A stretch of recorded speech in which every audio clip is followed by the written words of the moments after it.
million unique users. At mahigit 200 million transactions na po tayo ngayon. In fact, word of mouth lang po ito. Naranasan ang convenience, kwento sa kabila, kwento sa kaibigan, at nag-viral siya. At alam niyo ho ba, ng araw-araw na download natin ngayon ng eGov app ay 70,000 to 100,000 downloads a day. Every day po yan ang gumagamit ngayon. At kung nilaunch po natin po ito, yung mga government services, nakakatuwa po, alam niyo ba na 50 times. Imagine po, last year, compared this year, hindi po to 10 times, hindi po 30 times, 50 times na po. Ganong kadaming gumagamit ng ating eGov Super App. So, ang eGov App po ay marami po siyang features, no? Hindi po ito basta lang ginawa natin. Pinag-aralan natin ang Estonia, kasi sabi nila 99% ang kanilang digital transformation doon. Ang government nila walang papel. 99%. Nung pumunta po ako doon, inggit na inggit po ako. At ang sinabi ko, sana tayo din. Nung pumunta po kami sa Singapore, meron silang super app, ang pangalan SingPass. Nandun yung national ID nila, doon magbabayad ng taxes, permits, sa isang app. Sabi ko, at sa aming team, at sabi ng aming mahal na Pangulo, isimplify natin. Bakit hindi pwede sa Pilipinas? Pumunta kami ng South Korea, consistent, paperless, talagang napaka-efficiente. Pag government service, pinapalakpakan. Pag government service, mas maganda pa kaysa private. Yun ang kanilang ideology sa South Korea. So sabi ko, bakit di pwede natin gawin sa Pilipinas? So ang eGov app ay marami po siyang features, no? So, nandyan na po yung national government. Hindi nyo ba alam na nasa 70 government services na ang nasa ating national government? Marami pong latest ngayon.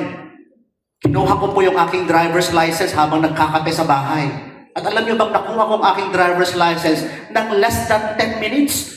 At thank you for the integration po ng ating mahal na sekretary sa DOTR, Secretary Vince Dizon.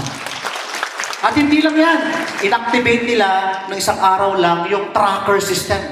At alam nyo ba, one day delivery na ngayon, pati plaka.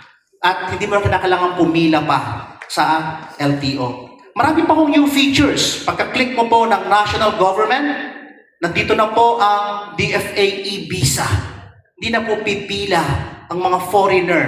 Dati, 30 days ang kakailanganin nila para lang makakuha ng visa. Ngayon, nasa bahay na lang at marireceive mo na lang yung e-visa mo. At pwede ka nang bumiyahe sa Pilipinas at naka-integrate na po yan sa e-travel. Pagka-scan ng passport, kita agad-agad yan na welcome to the Philippines agad-agad. Naka-integrate na rin po dito ang ating OFW One-Stop Shop.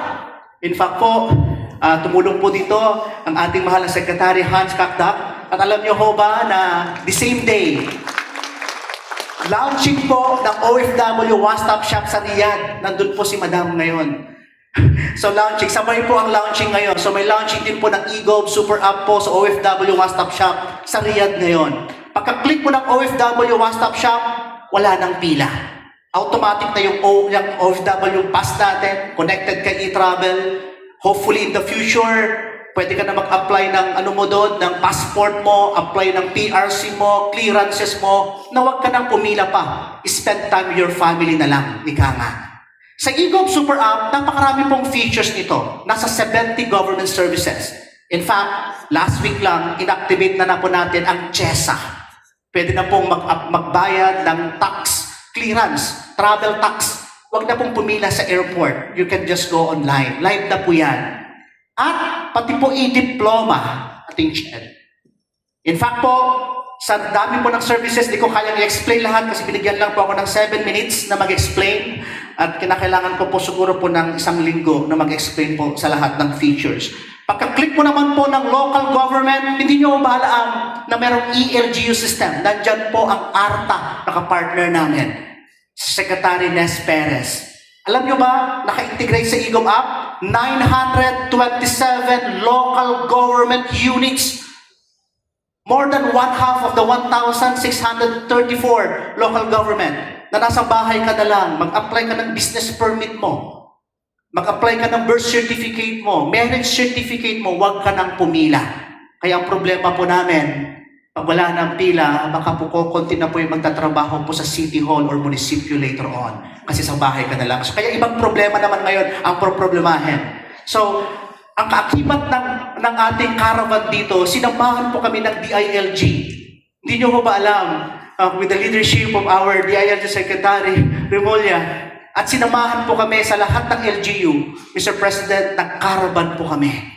Kasama namin po ang DILG, ang DTI, ang SEC, ang ARTA, LGU by LGU. At 900 LGUs na ang paperless ngayon sa kanilang mga government services. Marami pa mga features. Nandyan ang PhilHealth, nandyan ang Pag-ibig, nandyan ang GSIS. Pagka-click mo ng PhilHealth, magugulat ka. Kita mo na yung contribution mo. Kita mo na yung benefits mo. Kita mo na yung konsulta mo, packages mo. Kita mo yung claims mo sa hospital. Pag nag-click ka ng Pag-ibig, kita mo na yung loans mo. Kita mo na rin yung iyong mga savings kung ilan na yung nabayaran mo. Pagka-click mo ng GSIS, kita mo na yung pension mo, yung loans mo, yung benefits mo, yung premium mo, pati po yung pension. At alam niyo ba, ang BIR mag-activate na kami, Mr. President, soon. Pwede ka na magbayad ng tax mo online. Wala nang fixer. Kaya medyo natakot po ako nung nag-launch si Secretary Vince ng Digital Driver's License. Sinabi niya, mga fixer, maghanap na kayo ng ibang trabaho ninyo. Kaya maraming magagalit mo sa atin. At hindi lang po yun. So, pagpasok mo po sa eGov Super App, nandiyan rin po ang PCO. Alam niyo po ba, nasa 3,500 news galing sa PCO, nakalagay na po dyan lahat ng mga news and services para hindi po, wala pong wala pong fake news po dito at wala pong mga trolls gamit po ng eGov Super App. At good news po, pag pumunta ka sa eGov App, pagka-click mo dito sa lower button, magugulat ka. Kita mo na ngayon yung digital driver's license mo, kita mo na rin yung digital national ID mo. Alam nyo bang 40 million na nagmumura kasi nag-aantay ng physical card? Kasi ang tagal-tagal na 5 taon na, 4 na taon na nag-aantay ng physical, pero hindi na tayo ganon. Parang Singapore na po tayo. Wala ng physical card. Sa cellphone lang, nandun na yung iyong digital national ID. At sa tulong po ng PSA, nagtulong-tulong po kami. Alam niyo ba ilan na po ang digital national ID natin? 88 million na po ang ating digital national ID. Ibig sabihin, 88 million na tao ang dapat wag nang pumila. At nakakatuwa, meron na pong e-signature yan. Kaya tinatanggap na po yan, Mr. President, ng mga bangko. So, tatanggapin na po yan ng mga eskwelahan, tatanggapin na po yan ng mga employers. At naka-integrate na po dito, kaya hindi na po ako pumila sa LTO kasi po, in-empower ni National ID yung pong data po ni driver's license. At na-empower din po yung membership system po ng PhilHealth. By the way, wala po akong senior citizen, Mr. President, kaya pupunta po ako sa kabilang screen. Okay? So, for demo purposes, pag nag-60 years old ako later on, bubulagan agad-agad yung senior citizen mo. Automatic po yan. Hindi ka napipila pa sa LGU. Pag ako po ay meron pong PRC license, automatic na po. Kita nyo na po yung PRC license ninyo. At yung mga professionals, nurses, doctors, hindi na po kinakailangan pong pumila. Bahay ka na lang. Mag-apply ka sa Marina. Naka-integrate na po yan. Apply ka sa TESDA. E-certificate na po yan. Apply ka sa PRC. Automatic na po yan. And that's the power of innovation. So, marami pa akong features ang ating eGov Super App, pero ang pinaka-importante ngayong araw na ito po yung eGov Servicio Hub. Pag nag-click ka po sa eGov Servicio Hub, ay pwede ka nang mag-avail ng mga government services. Ito po yung physical one-stop shop. Hindi lahat kasi may cellphone po. Pwede pong pumunta dito. Yung mga wala pa pong mga cellphone or din lang kakayanin ng technology. At we'd like to thank the Mayor Zamora for giving us this beautiful place, world class po. Ito pong lugar na ito. Ayan. So, dito po yan, pwede ka na mag-avail po ng medical services. Pag wala kang pambili ng gamot, bibigyan ka dito. Wala kang papampalibing sa iyong mahal sa buhay na namatayan, pumunta ka dito.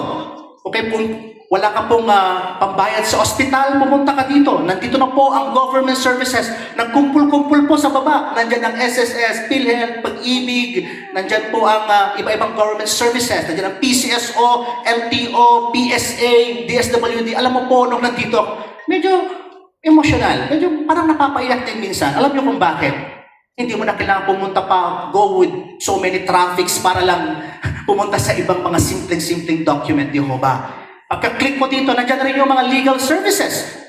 At kapag kailangan mo ng lawyer, nandiyan ang PAO. Kailangan mo ng police, nandiyan.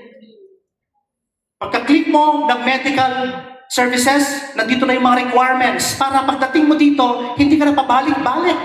Alam niyo, kawawa minsan po ang tao. Kasi po, para tayong chainsaw minsan, o lagari, na pabalik-balik, na utusan, bumalik na naman ilang araw. Na pwede namang gawin ng 5 minutes lang, 10 minutes lang, Jehovah. So dito sa EGOV app, nandiyan ang requirements, i-upload mo lang yung iyong requirement. Meron pa akong demo, Mr. President, yung aking medical certificate. Wala akong pambili ng gamot, Mr. President. So, so pwede kong picturean lang dito yung aking reseta. So, pipicturean ko lang. Pagka-picture ko dito ng reseta, pwede ko na rin pong picturean dito yung aking medical certificate. And then, sobrang bilis po yan, Mr. President. Pagka-click po dito, pwede siya mag-message, kailangan ko po ng tulong. Set appointment para wala pong traffic dito. May quota po tayo. Hindi po dadagsa dito ang tao. Pipili ako today, okay, 1 p.m., 2 p.m. Nakalagay na po dyan kung ilan pa yung available na slot per hour para wala pong dagsa po dito kasi ayaw po natin po ng pila. Halimbawa, pupunta ko ng 2 o'clock mamayang hapon, magpatuloy, kumpirmahin, and then, there you go. May QR code agad-agad ako. Okay? Kapag dating ko dito, ipapakita ko lang sa gwardya, pagka-scan, doon ka po sa DSWD. Pag upo ko doon, si DSWD, alam niya agad kung sino ako, alam niya agad yung requirements ko, hindi na ako magtanong-tanong pa. Konting tanong na lang. Jehovah, then bibigyan na ako ng serbisyong kailangan. And then, uuwi na po akong naka-smile. Jehovah. And then, nandyan na rin po ang Love for All. Di ba? Yung mga libreng check-up, yung Love for All natin. Akala niya, DSWD lang, akala niya, magbibigay lang ng tulong sa financial or medical. Ang dami pa palang mga libreng services. Nakita niya, uy, may NBI clearance dito. Uy, may SSS. Or may Pag-ibig. So, gawin ko na din before ako umuwi. Jehovah? So, in one stop, that is the EGOV e-Servicio Hub natin. Maraming salamat po. At, so, President, hindi po biro, pero totoo po, nandito na ang bagong Pilipinas. Maraming salamat, Yusek David Almirol Jr.